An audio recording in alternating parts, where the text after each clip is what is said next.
प्रणाम। आज हम ऋग्वेद का 7वां मंडल पूर्ण करेंगे और 8वें मंडल की शुरुआत करेंगे। सूक्त 56 से 61 अश्विनी कुमार और पुषण।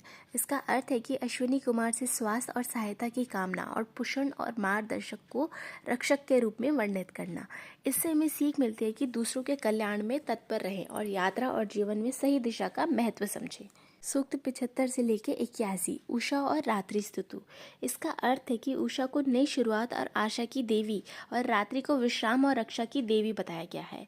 इससे हमें सीख मिलती है कि जीवन में हर दिन एक नई संभावना है और विश्राम और चिंतन भी उतना ही आवश्यक है जितना कर्म है। सूक्त 82 से लेके 104 विविध प्रार्थनाएं और शांति कामना। इसका अर्थ है कि जीवन में सभी देवताओं से कल्याण, शांति और न्याय और जीवन की उत्पत्ति की प्रार्थना करनी चाहिए। और इससे हमें सीख मिलती है कि सामूहिक मंगल की भावना रखें और अपनी प्रकृति के साथ समाज की भलाई के बारे में भी सोचें।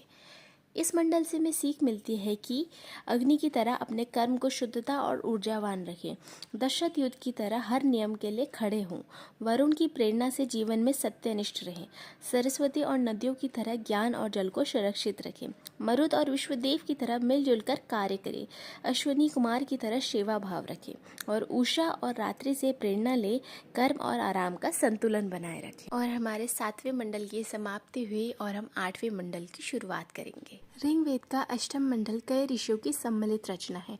इसमें सप्त ऋषियों में से अंग ऋषि, कनव, वशिष्ठ, अत्रि और अन्य शामिल हैं। इस मंडल में 103 सूक्त हैं जो मुख्य रूप से इंद्र, अग्नि, सोम, अश्विनी कुमार, मरुत और विविध विश्वदेव को समर्पित है। अष्टम मंडल में सोम यज्ञ और उसकी महिमा का विशेष बल दिया है, इसलिए इसे सोम मंडल भी कहा जाता है। सूक्त 1 से लेकर 24 इंद्र स्तुति। इंद्र को शक्ति, वीरता और रक्षक के रूप में वर्णित किया गया है। सोम रस पीकर इंद्र के बल और विजय का उल्लेख है।